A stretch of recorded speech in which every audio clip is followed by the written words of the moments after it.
Mula sa mga sirang escalator, surot sa mga upuan, sirang mga aircon, sabayan pa ng mga delayed o mga nakakansilang flights. Ilan lamang yan sa sumalubong sa mga pasahero, mapalokal man o dayuhan sa NAIA sa mga nakalipas na panahon. Maging sa mga regional airports tulad ng Iloilo International Airport, hindi rin maiwasan na punahin ng mga pasahero ang mga sirang pasilidad at hindi maayos na serbisyo. Kaya tanong ni Senate President Miguel Zubiri sa isang Senate inquiry, sino ba ang gaganahang bumisita sa Pilipinas kung yan ang bubungad?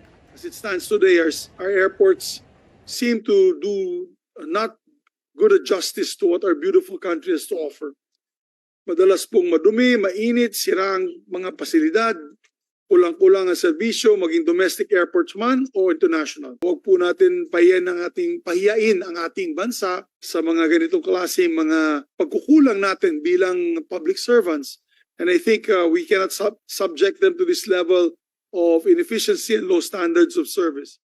Dahil dito, binusisi sa hearing ang mga hakbang ng Department of Transportation at ng Civil Aviation Authority of the Philippines para ayusin ang mga problema sa mga paliparan ng bansa. Isa sa kinwestiyon ng mga senador ay ang dahilan sa likod ng mga delay ng mga proyektong pagsasaayos ng mga paliparan tulad ng NAIA at Iloilo International Airport sa ilalim ng Public-Private Partnership.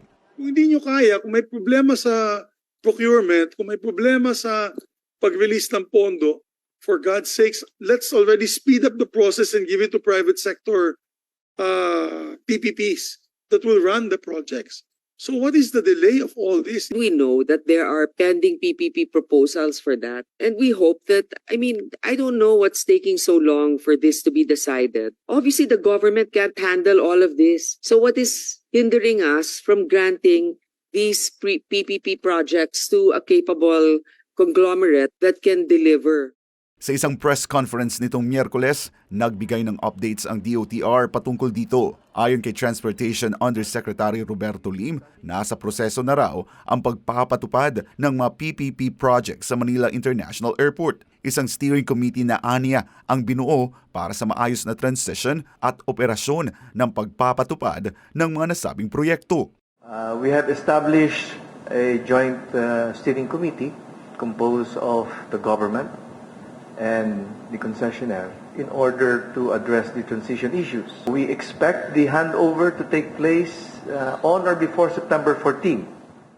Pero bago pa ang buwan ng Setyembre, ilang mga proyekto na ang tinukoy ng DOTR at ng San Miguel Corporation na maaaring simulan gaya ng pagpapatayo ng OFW Lounge sa NAIA Terminal 3, pagpapalawak sa mga espasyo para sa mga pasahero at mga pasilidad para sa mga empleyado ng MIAA gaya ng bagong cafeteria at lockers. Sasailalim din sa PPP program para sa pagpapaayos at pagpapaganda ang mga regional airport gaya ng Lagindingan Airport sa Misamis Oriental at mga paliparan sa Bohol, Puerto Princesa, Calibo at Davao. Nakumpleto naman ng DOTR ang publication ng concessionaire agreement at ang bidding para sa Cagayan de Oro Airport. Para naman sa Iloilo International Airport, inaasahan ayon sa opisyal na matatapos ang kanilang negosasyon sa Villar Group na mayroon ding unsolicited proposal sa darating na Setyembre. After which, we will schedule that again with the same process, issue an invitation to the public, come up with an instruction to bidder, come up with the concession agreement for the comparative challenge to happen.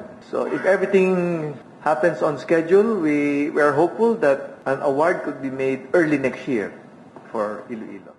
Dagdag pa ni Lim, may iba pang mapaliparan ang sinusuri para sa public-private partnership. At para aniya walang maiiwanang paliparan sa bansa, pinag-aaralan na ng ahensya ang paggugrupo ng mga airport para sa PPP.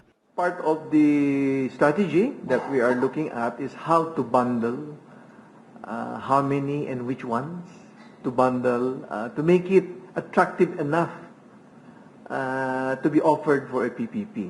We will adopt the so-called sweet and sour approach where we combine the juicy, meaty, profitable airports with developmental ones so that the development is evenly distributed in different territories. Una nang iginiit ng Department of Tourism ang pangangailangan ng pagpapaunlad sa mga paliparan ng bansa na nagsisilbing una at huling impresyon ng mga turista. The accessibility of our destinations hinges on the efficiency and capacity of our airports. Therefore, ensuring that our airports meet global standards of excellence is of absolute and critical importance if we are to increase the competitiveness of the country in terms of tourism.